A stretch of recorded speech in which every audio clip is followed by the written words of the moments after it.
Copyright disclaimer under Section 107 of the Copyright Act 1976. Allowance is made for fair use for purposes such as criticism, comment, news reporting, scholarship, and research. Fair use is a use permitted by copyright statute that might otherwise be infringing. Nonprofit, educational, or personal use tips the balance in favor of fair use. Thank you. Now enjoy the show. Hey everybody, thanks for tuning in to another episode of RAERAEs Review. I will be talking about the Equalizer on CBS with Queen Latifah. I love this show. It is so good. Oh, yes, it reminds me of Major Crimes and a little bit of Scandal. Excuse me. Just a little, something to watch outside of all the Bravo reality, get some good scripted TV, similar to Reasonable Doubt, a different motif, but yet and still the writing is really good. If you haven't watched it, go ahead and tune in, and I'll let you know what's going on as well. All right, now here we go. We got some more Informed D and her little love interest.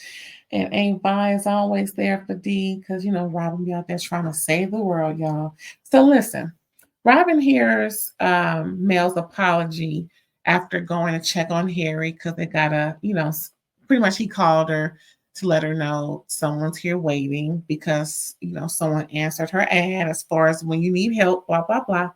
So she's hearing Mel's apology from last episode. And of course, she's not accepting that. Like, don't worry about it.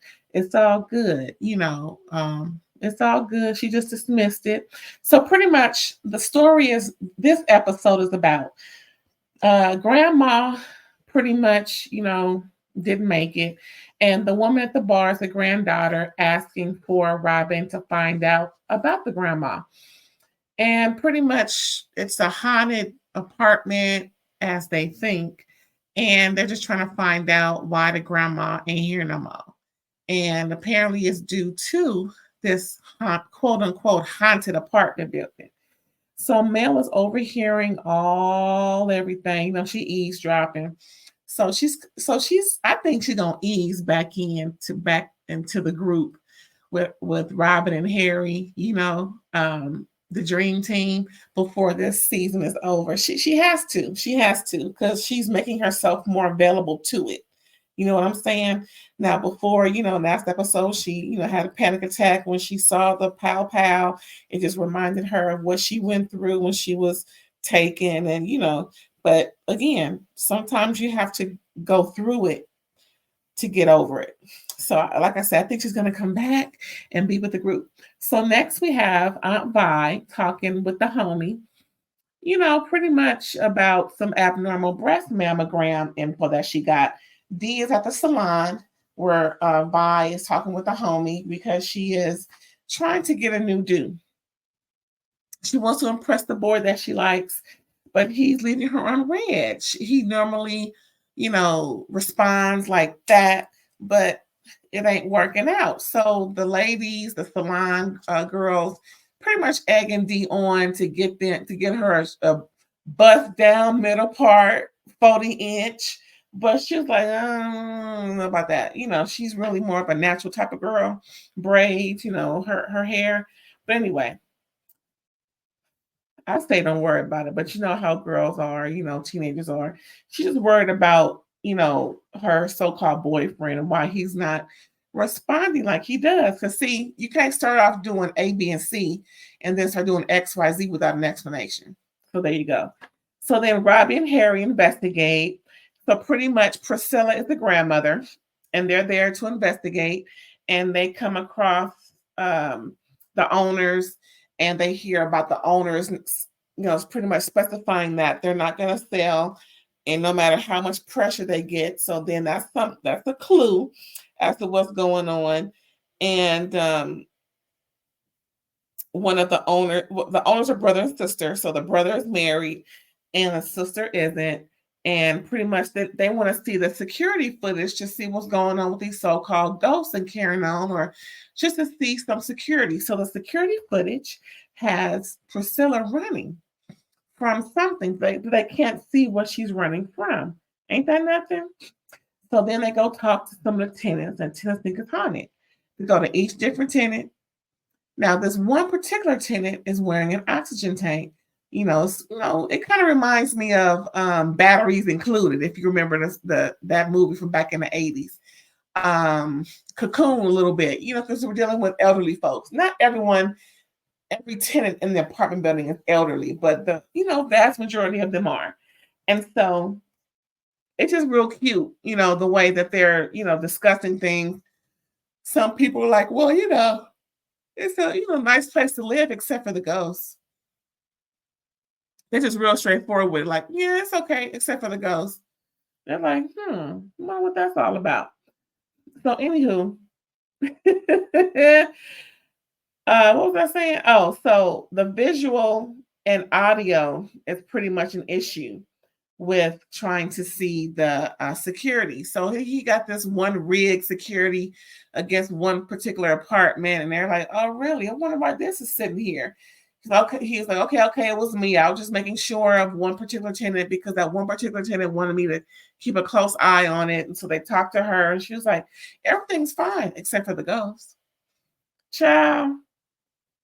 But like I said, that one guy with the oxygen tank, he said he don't have no problems. He don't see nothing. He don't have no issues. So that's another clue. Okay, they're like, how come he don't see nothing, but everybody else do? So the super says the cameras don't all work, but he has a little footage, and that's the footage that he has with the woman running, and they can't see what she's running from. Child, what is going on? What is going on? So then Harry talks more to the residents. They believe in the ghost, but except for this one tenant, like I said, the one with the oxygen tank. So then Dante calls Robin, and she thinking it's one of those, oh, he missed me calls, but it ain't. Well, kind of, sort of, sort of, kind of. But he needs her help getting guns off the street, because that's what he's doing out there in LA with his promotion. So he's asking her, does she know such and such? She's like, yeah, I heard about him. He run with them, the crew over there in Brooklyn, whatnot, not what. And so Dante is asking her if she can get a hold of so-and-so, because they're looking for this cat named Diablo, who's out there in LA. And so she said, okay, she'll get on it and she'll see what's going on. And child, it wasn't to the next scene where you see Robin roughing up some street dude, questioning him. So apparently he's an ex-con. She got the deets on the folks. And so, girl, she is roughing him. He thought he was going to take her because he's a big guy. Well, Robin ain't little. Let's just say that, You know what I'm saying?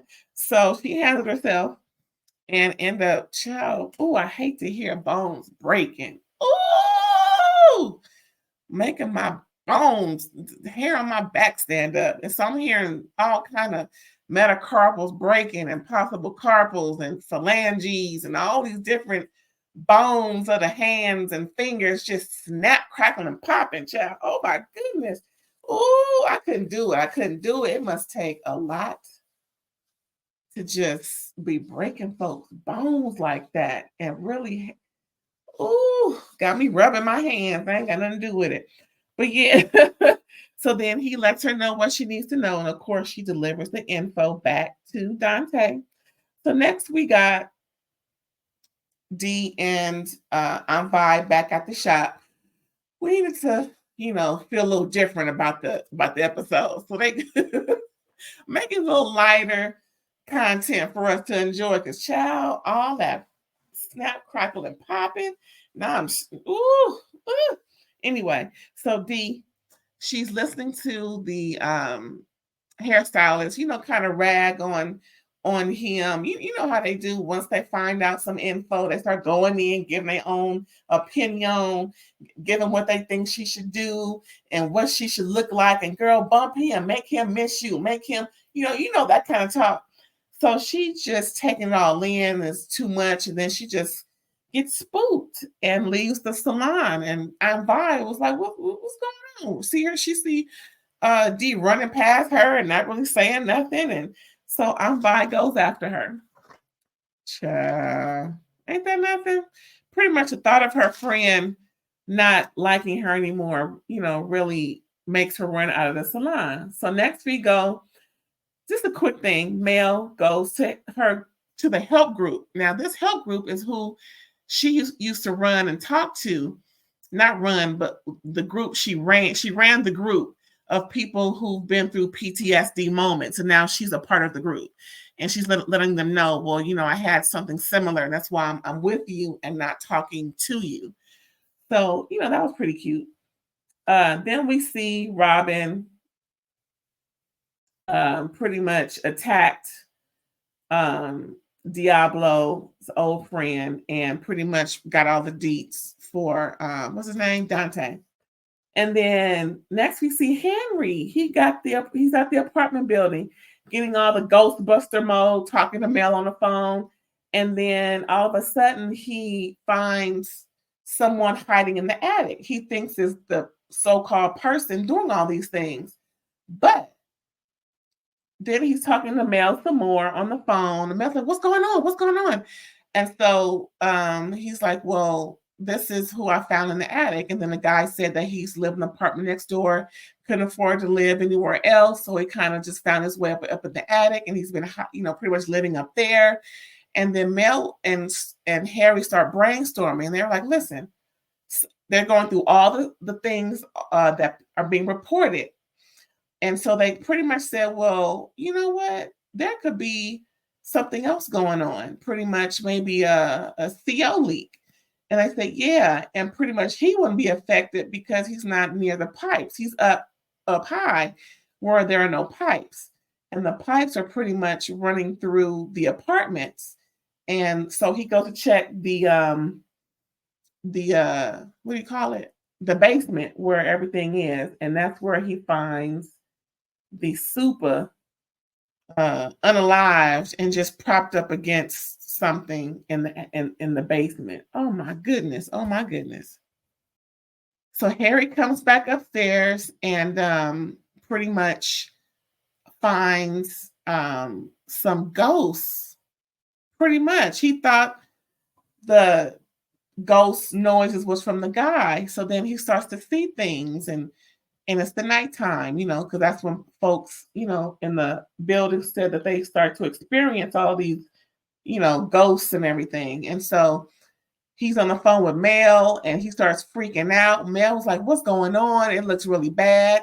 She runs over there and he thinks Mel is a ghost because the hallucination that he's seeing is the ghost on Mel's face. So Mel, Mel know how to whip some butt. So pretty much she had to put Harry down in order for him to, come out of whatever he's in to see her and not the ghost. And child, that's when they get in touch with Robin, and then she comes over, and then she searches the pipes, and of course finds the super down there unalive, just like Harry did, and pretty much calls the authorities, and they pretty much understand what's been going on. They kind of figure, because thinking back to the siblings talking about it in the beginning, that they're not going to sell no matter what. And then Harry doing some digging, finding out that there's a corporation that's trying to buy the block, that whole spiel. So they just think that they're putting one and one getting two, thinking that someone is poisoning the tenants for them to have these types of hallucinations, pretty much, murking folks, and they don't care how they do it. And apparently the company that they looked up is known and have been known to be affiliated and associated with, some unalivings due to the business deal. So they just put all that together.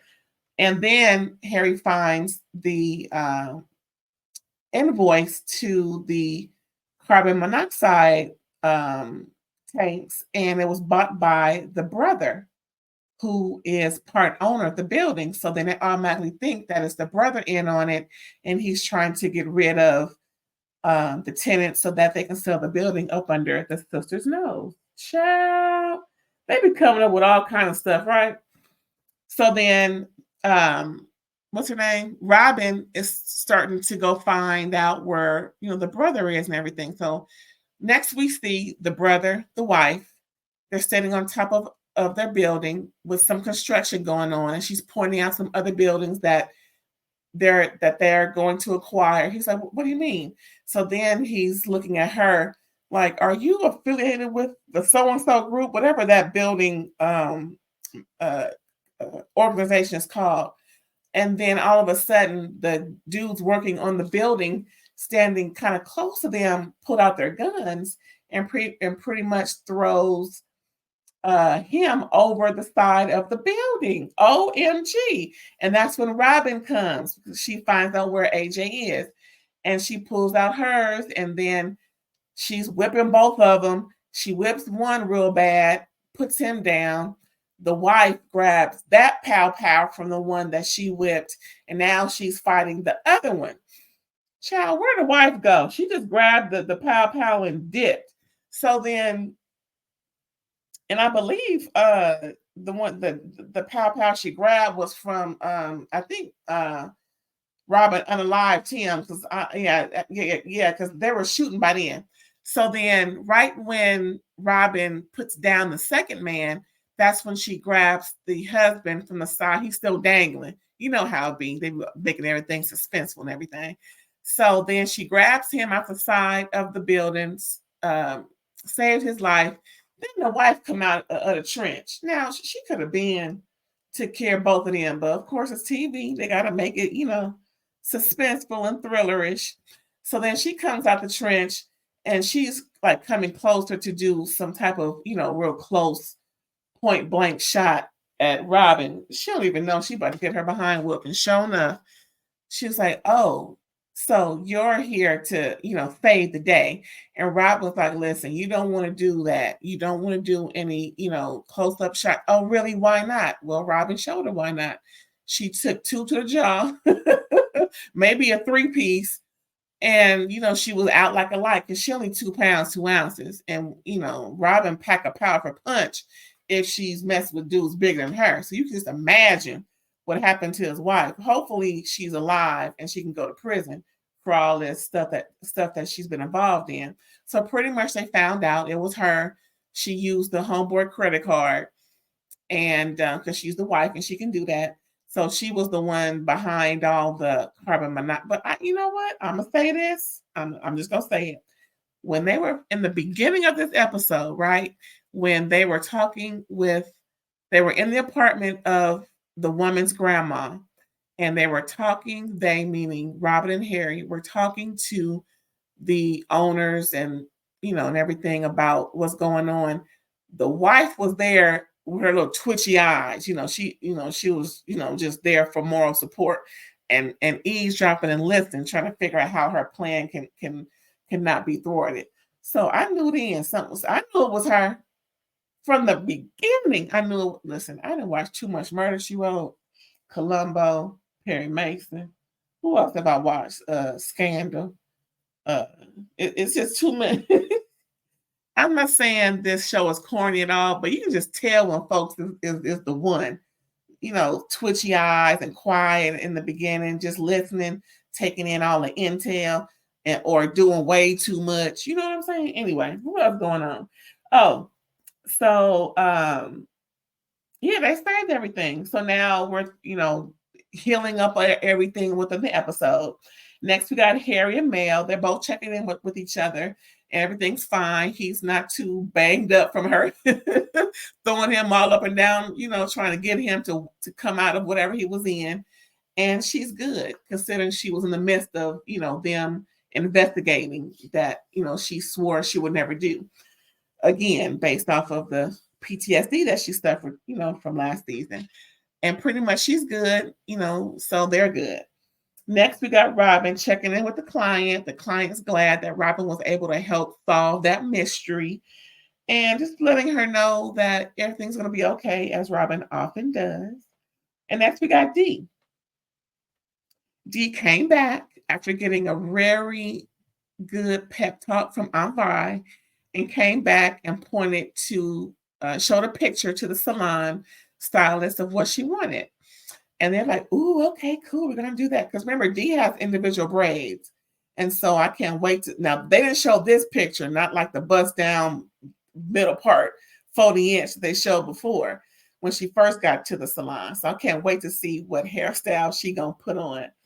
And then Dante called to thank Robin for the intel because they were able to get Diablo and it was real easy, and Dante saved the day. It was Dante's, pretty much he's new to the group. So they were pretty much looking for a needle in a haystack, and he was the one who saved the day with all those pows being given to folks on the street out there in LA. Then lastly, we see Dee come in from her long day at the. Now we know it's a long day because she came back at night, and child, she think they got there in the morning. You know how it is. And she came back with her bouncy, curly afro that she had before. It was just too cute. I'm glad she has that hairstyle back. It just really suits her. It's really cute. I love. Now that's just me. I used to wear, but I got braids too. But I used to wear not too long ago a curly afro part in the middle, and just kind of fluffed and buffed and mushroomish, like, you know what I'm saying? Real cute. So anyway, that was it, y'all. That was episode 2 of season 5 of the Equalizer. Happy Vlogtober, and if I haven't said it already, thanks for coming through.